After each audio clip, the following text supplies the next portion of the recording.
ओम नमः सिद्धेभ्यः। ओम नमः सिद्धेभ्यः। दांड वाजवायचं बंद करा, दांड वाजवायचं बंद करा। अहिंसा परमो धर्म की जय हो। आचार्य गुरुवर श्री कुंद कुंद भगवान की जय। आचार्य श्री ज्ञान सागर मुनि महाराज की बोलो संत शिरोमणि आचार्य भगवान विद्यासागर महामुनि राज की।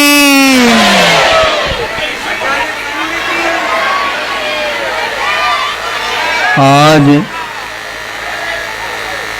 यहाँ कहते हुए हर्ष का अनुभव हो रहा है। कल आषाढ़ शुद्धि 14 थी। आगम के अनुसार श्रमण संघ इसी दिन चातुर्मास स्थापित करते हैं।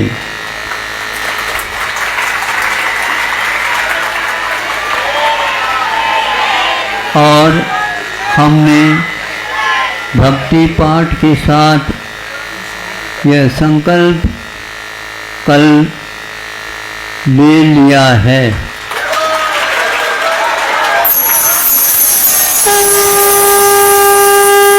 अब किसी को भी इसमें शंका और संदेह आकुलता नहीं होना चाहिए।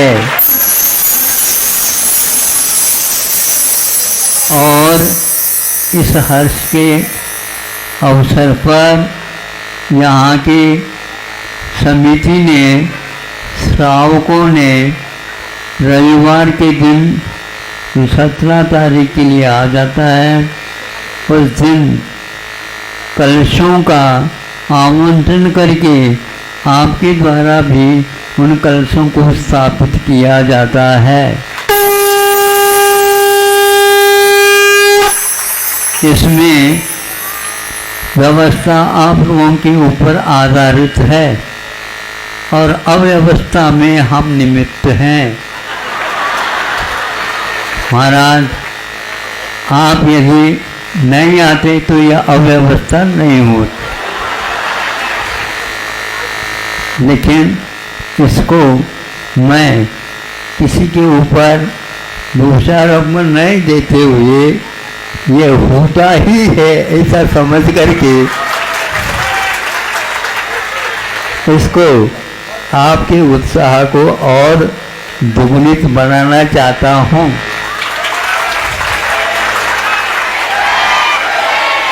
रविवार के दिन यहाँ पर जो आप लोगों के द्वारा कलशों का स्थापना होगा, वो कलश एक प्रकार आप लोगों के सामने में परिचय में आए हैं। जनता उसका दृश्य देख करके आनंद का अनुभव करेगी और कलशा स्थापित करने वालों की संख्या कितनी होगी ये हम कह नहीं सकते।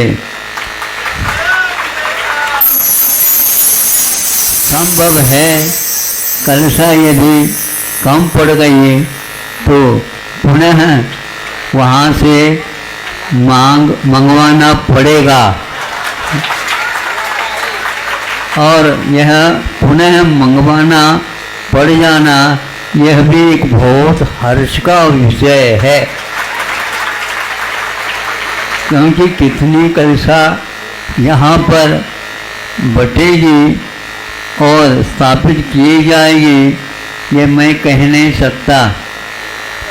इतना अवश्य है कि उत्साह को देखते हुए इधर दक्षिण कर्नाटक और महाराष्ट्र ये दोनों यहाँ पर उपस्थित हो रहे हैं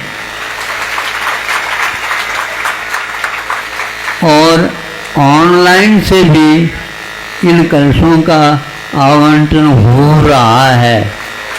उनको चिंता है यदि हमें वह कलश नहीं मिलेगा तो कैसे करेंगे। हम स्मरण यहाँ पर रखना चाहते हैं कि कलश रख करके अंतरिक्ष उपासना में क्या हो रहा था ये बताना चाहेंगे हम।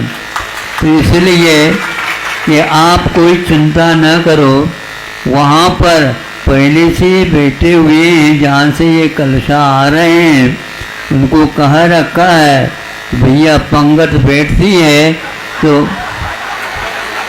किसी प्रकार से उठाई नहीं जा सकती, और उसके लिए सभी प्रकार के व्यंजनों का परोसना अनिवार्य होता है। आप लोग परिवार सहित आ गए हैं, इसलिए यह अव्यवस्था हो रही है, किंतु भोजन तो आपके लिए विशेष रूप से प्रस्तुत कर दी जाएगी और उसका आप लोग अनुभव करेंगे।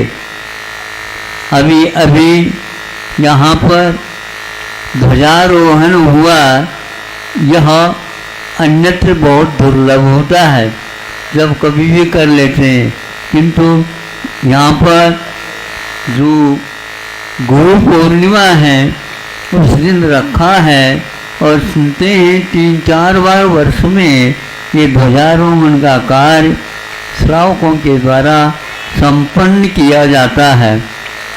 पार्श्वनाथ भगवान के पास आने में गाड़ियाँ भी बंद हो जाती, बारी रुकना पड़ता है। यहाँ पर व्यवस्था अपने आप ही बन जाती है, क्योंकि गाड़ियाँ ही नहीं आएंगी। मनुष्य भी आ जाता है तो बहुत सकरे गलियाँ बनाई गई है ताकि अव्यवस्था न हो सके। अभी मैं वहाँ पर ध्वजारोहण देखने की अपेक्षा रखी है, यूं किया मगर कुछ नहीं दिखा। महाराज यहाँ पर रास्ता है, चलो। मैंने सोचा कि बहुत अच्छा है रास्ता है, लेकिन वहाँ पर जो नमस्तु करना नहीं जानता है वो ठीक कर से नमस्तु कर लेता है। उनकी गर्दन अपने आप वहाँ पर झुक जाती है। हमें 2-3 बार झुक गया, लेकिन उठाते समय अवश्य परिचय मिल जाता है, वो चूक नहीं सकता। पहले दिन ही हमें प्रसाद मिल गया था, हमने इसको सहर्ष स्वीकार कर लिया, ये पार्श्वनाथ भगवान के प्रसाद है। ऐसा यह ध्वजारोहण महोत्सव बरसात भी हो रही थी, लोग प्रतीक्षा कर रहे थे, किसान लोग विशेष रूप से प्रतीक्षा कर रहे थे। कल और आज और परसों भी थोड़ा इस ढंग से वर्षा हो रही है, किसान बहुत प्रफुल्लित है। ये श्रावण की घड़ी मानी जाती है, झला के बाद झला ये चलते रहते हैं। पानी किसी भी प्रकार से या आकुलता का कारण नहीं है। अगले साल का प्रबंध पूरे भारत ही नहीं विश्व के लिए भी धान्य का विकास अथवा गेहूं का, चनों का आदि आदि सभी भारत से ही निर्यात होता। भारत से कोई निर्यात नहीं होता है तो आप लोगों के प्रसाधन सामग्री का नहीं होता, लेकिन पूरे के पूरे वर्ष तक वहाँ भोजन हो सके बढ़िया, इस प्रकार का पूरा व्यंजनों का मूल तत्व बीज यहाँ से निर्यात होते हैं। और कहा गया है कि विश्व में यदि दूसरे नंबर में देश आता है इन धान्यों के निर्यात करने में तो भारत का नाम आता है। यहाँ के किसान उदारता के साथ और भक्ति के साथ प्रभु की प्रार्थना करते हुए ये मांग करते हैं कि हम अपने घर के लिए नहीं किंतु विश्व के सामने ये प्रस्तुत करना चाहते हैं, ताकि सब लोग जीवो और जीने दो का वाक्य हमेशा याद रखे। और जब ध्वजारोहण के साथ ये कार्यक्रम हुआ तो मैंने अब देखना है, क्योंकि पंच कल्याणकों में तो हम ध्वजारोहण देखते ही हैं, लेकिन यहाँ पार्श्वनाथ भगवान के यहाँ ध्वजारोहण कैसा हो रहा है जाकर के देखा तो वहाँ उन्होंने रस्सी जब खींची तो उस समय वहाँ ध्वजा ज्यों ही बंधन छूट गया त्यों ही पश्चिम से पूर्व की ओर चला गया।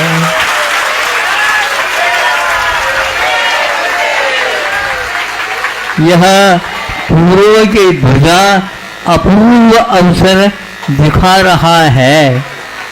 यहाँ पर अपूर्व क्या घटना है ये आप समझते हैं।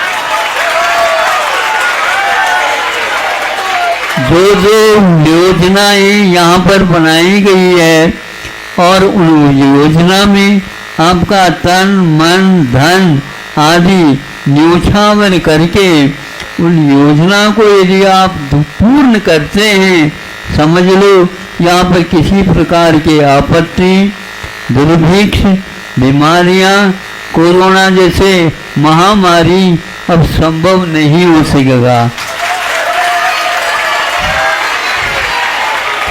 लेकिन आप अपने कर्तव्य के लिए प्रमाद करेंगे, सो जाएंगे तो इसकी जिम्मेदारी हमारी कुछ भी नहीं रहेगी। हाँ, ये आपका कर्तव्य है कि आप जिन बिंबों को पूर्वजों ने स्थापित किया है उनका भजन करना, उनकी आराधना करना और भगवान से प्रार्थना करना कि हे भगवान ईट भीत नहीं व्यापे जग में, न ही बीमारी हो, न ही दुर्भिक्ष हो, न ही अकाल पड़े, न ही युद्ध हो। आप लोग समझते हैं 110 दिन हो गया फिर भी युद्ध का विराम अभी नहीं हुआ है। रूस का और अन्य देशों का और विस्फोटक सामग्री एक दूसरे देश के लिए व्यक्ति देते चले जा रहे हैं और उस युद्ध को बढ़ाते चले जा रहे हैं। यहाँ से आप भगवान से प्रार्थना करो, अब करते हैं, अभिषेक करते हैं, शांति धारा देते हैं, उसमें यह मांग की जाती है, प्रार्थना की जाती है, ये भगवान यहाँ पर किसी प्रकार से वह गलत काम न हो, इस प्रकार भावना आप लोग बार बार करिए और अपने कार्यक्रम में यह करना आवश्यक है। यह मंगलाचरण एक प्रकार से जो संसार में अमंगल क्रियाएं हो रही है, अभक्ष का सेवन हो रहा है, पशुओं का वध हो रहा है, दुर्भिक्ष पड़े वहाँ के लिए कोई भी नहीं व्यवस्था है। यहाँ कौन सा लंका, श्रीलंका में ये ऐसी स्थिति हो गई है, इतनी भारत के पास ही वह देश है लेकिन वहाँ पर एक ही बार भोजन करने के लिए मिल रहा है। ये बात सुन करके बहुत ही खेद और पड़ोसी राजा यहाँ पर भारत होकर के भी उसकी पूर्ति नहीं कर पा रहे। उसके कारण कुछ और है जो गलत तत्वों का इस प्रकार उपयोग होता है। आप लोगों को इस ओर ध्यान दे करके भी यहाँ पर भी कोई इस प्रकार अपने जीवन को चलाने में अक्षम कर रहा हो, उसके लिए अपना योगदान अवश्य देना चाहिए। परस्पर उपग्रहो जीवानाम, यह सूत्र आपको मालूम होगा क्या रखा है। वहाँ कर्तव्य है आपस में जीव जीव को उपकार कर देना चाहिए। उसके लिए क्या आवश्यकता है उसकी पूर्ति करके आपको जो आवश्यकता है दूसरों से उसकी पूर्ति होती जाएगी, इसमें कोई संदेह नहीं है। यह अपूर्व अवसर आप लोगों को मिला है, इसका सही पूर्ण आपको उपयोग लेना चाहिए। और जो नहीं आ पा रहे हैं उन्हें भी कह देना, यह पार्श्वनाथ भगवान की दरबार में अपूर्व शांति का अनुभव करना है तो आप जाकर के देखिए तो उस स्थान को कि पूर्वजों ने कैसा धर्म ध्यान किया होगा। यहाँ पर मुगल साम्राज्य में ऐसा होता कैसा गया है। तो तात्कालिक श्रावकों ने, गृहस्थों ने यह सब कुछ व्यवस्था इस ढंग से कर ली, इनको किसी प्रकार की यहाँ दुर्घटना ना हो। तो इस प्रकार आपका भी कर्तव्य होता है कि उसी प्रकार हम भी अपने जीवन में यथाशक्य यह कार्य करना ही चाहिए। अपने संतान के ऊपर भी इस प्रकार के मांगलिक कार्यों का संस्कार अवश्य डालना चाहिए। अभक्ष भक्षणों से उन बच्चों को भी दूर कर देना चाहिए। उनके लिए जो आवश्यक खान पीन होते हैं वह घर में ही संपादित करके उस हिंसा से दूर करके अहिंसा का स्वरूप उनको बताना चाहिए। हमारे यहाँ पानी छान करके पिया जाता है, तो छान करके पिया जाता है। तो जब पानी छान करके पिया जाता है तो भोजन ऐसे कैसे जो ले आए सही सीधे और वैसे ही मुंह में लगा दे, ये ठीक नहीं। उसका अपने को ईसना यानी देखना अनिवार्य है, उसमें क्या क्या डला है ये भी आपको ज्ञात होना चाहिए। प्रत्येक पदार्थ बाजार में बन करके आ रहा है, आपके रसोई घर में तक वो पहुंच रहा है, उसका अवलोकन आप करिए।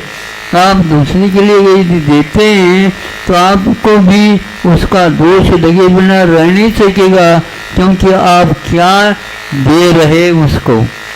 इसी प्रकार जो भगवान के सामने आप जो कुछ भी चढ़ाते हैं उसमें भी इसका आवश्यक कार्य है, उसको देखें। इसलिए जो घर में बना हुआ रहता है वह पवित्र शुद्ध अन्वेषित हो करके किया जाया उसी को देना चाहिए, उसी का सेवन करना चाहिए। इन महामारियों के लिए कई व्यक्तियों ने कहा है कि केवल हिंसा की सामग्री के कारण ही 2-2 वर्ष तक ये महामारी कोरोना आप लोगों को पीड़ित की। लेकिन ये ध्यान रखना, वही राष्ट्र ज़्यादा पीड़ित हुए हैं जो मांसाहार में ही अपना जीवन व्यतीत कर रहे हैं। भारत के लिए ये 1% क्या 0.5% भी दोष नहीं आता, क्योंकि यहाँ पर शाकाहार बाहुल्य है, पहले भी था और आज भी होना चाहिए। आज के अनुसार आप लोग पहले सब कुछ घर में बनता था, किंतु आज कुछ भी घर में नहीं बनता। थालियाँ वहाँ होटल से आ जाती है और पैकिंग खोल करके सीधा ही पी लेते हैं, वो कुछ भी उसका ज्ञान नहीं रखते। ये रखना चाहिए, यदि नहीं होगा तो यहाँ पर भी उन बीमारियों का असर पड़े बिना नहीं रह सकता। किंतु यहाँ से शुद्ध आयुर्वेदिक औषध अब काढ़ा आदि आदि वहाँ तक पहुँच गए हैं, जहाँ पर केवल मांस का ही मात्र सेवन किया जाता है। चीन को समझ में आ गया, अमेरिका को समझ में आ गया, रूस को समझ में आ गया, जो विकसित राष्ट्र माने जाते हैं उन सबको समझ में आ गया। क्योंकि भारत अछूता रहा है, उसका कारण यही है कि वह शाकाहार का समर्थन करता है और विश्व के लिए भी वह अपना शाकाहार का प्रचार करने के लिए तैयार है, निर्यात करा रहा है। यहाँ से गेहूँ का निर्यात हो रहा है, चावल का निर्यात हो रहा है और चने का भी निर्यात हो रहा है और आयुर्वेदिक दवाइयों का भी निर्यात हो रहा है, बहुत कम पैसे लेकर के। कहीं कहीं पर कई राष्ट्रों को बिना निःशुल्क ही वहाँ पर औषध पहुँचाया जा रहा है और वो कह रहे हैं कि ये आप कैसे कर रहे हो भारतवासी हो, कि हमें तो जो ग्रंथों में लिखा हुआ है, कैसा लिखा हुआ है कि हनुमान ने संजीवनी ला करके ये अपने भरत को लक्ष्मण को पिलाया उसी प्रकार हमारे देश के लिए आपने संजीवनी गुटका पहुंचा रहे हो। भारत को इस प्रकार सुन करके लगा, देखो हनुमान भी सामने आ गया, भारत को उन्होंने हनुमान की उपाधि दी है। ऐसे तो आपके इतिहास है, आप लोगों को भी चाहिए उसका कम से कम एक अंश तो करे हैं। आप तो मांगने की बात कर रहे हो, मांगने की बात करने से पूर्व में आपके पास सक्षमता है, उसका उपयोग करो। सब जो विज्ञान के माध्यम से दूसरे देश में काम हो रहे हैं वो सारे वैज्ञानिक भारत के ही हैं। हाँ, यहाँ बुद्धि की कोई कमी नहीं है, शक्ति की भी कोई कमी नहीं है। यदि कमी है तो भावना की कमी होती जा रही है। इसलिए ध्यान रखो, पार्श्वनाथ भगवान से हमारी बातचीत हो जाती है, इन लोगों को थोड़ी सी बुद्धि दे दो भगवान, ताकि ये अच्छे काम कर सके और आपस में प्रेम मिलाप के साथ एक दूसरे के ऊपर अनुग्रह करते हुए जीवन यापन करे और पड़ोस को भी अपने ध्यान में रखे। केवल हमारा ही हमारा है ये ठीक नहीं है। बहुत बड़े बड़े बिल्डिंग बनाने से ये धोखा हो सकता है। पड़ोस में जो छोटा भवन है, उसका कुटिया है, उसके ऊपर आप गिरोगे क्या? इसलिए बैलेंस के साथ बनाओ ताकि उसको भी धक्का न लगे और आपको भी ऊपर उठाना न पड़े। ऐसी स्थिति में एकमात्र दया धर्म ही हमारे साथ दे सकता है, बाकी कोई भी साथ जाना नहीं है। ले जाना चाहते हो क्या? नहीं है ना, तो इसलिए वहाँ पर चढ़ाओ जहाँ पर जिसके लिए आवश्यकता होती है। ज़्यादा हो तो चढ़ाओ, कोई बात नहीं, किंतु है ही नहीं, ज़्यादा नहीं है तो भाव तो करो कि भगवान उसके दुख दूर हो जाए। और हमारे पास यदि आ जाए उस प्रकार की क्षमता, हम अवश्य उनके दुख को दूर करना चाहें। अब कुछ भी नहीं होता है तो घबराओ नहीं, भगवान सब ठीक ठाक कर देंगे। ऐसे ये आज का महोत्सव आप लोगों ने बनाया, यह एक वर्ष में एक दिन ही आता है, गुरु पूर्णिमा के रूप में। कल स्थापना हो गई है और आज गुरु पूर्णिमा के अवसर पर आप लोग आए, ध्वजारोहण किया। ये ध्वजा क्या कहता है? ये ध्वजा कहता है आओ यहाँ पर, आओ यहाँ पर, हाँ यहाँ पर आओ, यहाँ पर आओ। क्या है यहाँ पर? जो आपको चाहिए वो सब कुछ मिल जाएगा, लेकिन आप लूट कसूर मत करो। करना चाहते हो धर्म की लूट करो, दया का लूट करो, ये दान का लूट करो, जिसको आवश्यक है उसके लिए दे दो और घबराओ नहीं। आप दया धर्म का पालन करोगे, आपका पूरा पूरा जीवन सुखमय बन सकता है। सुखमय बने, इन्हीं भावनाओं के साथ हम आज के यह स्थान का और अवसर का स्मरण रखेंगे और जहाँ कहीं भी आगे जाएंगे उस वक्त कहेंगे भैया पार्श्वनाथ भगवान की शरण ले लो, सब कुछ ठीक होगा। लेकिन ये भी ध्यान रखना, उसके लिए हमें क्या कर्तव्य करना है, इसको यदि याद नहीं रखेंगे निश्चित रूप से यहाँ वज्रलेपो भवेत कहते हैं, यानी पुण्य क्षेत्र कृतम पापम वज्रलेपो भवेत ऐसे कहते हैं। पुण्य क्षेत्रों में यानी भारत ही पुण्य क्षेत्र है।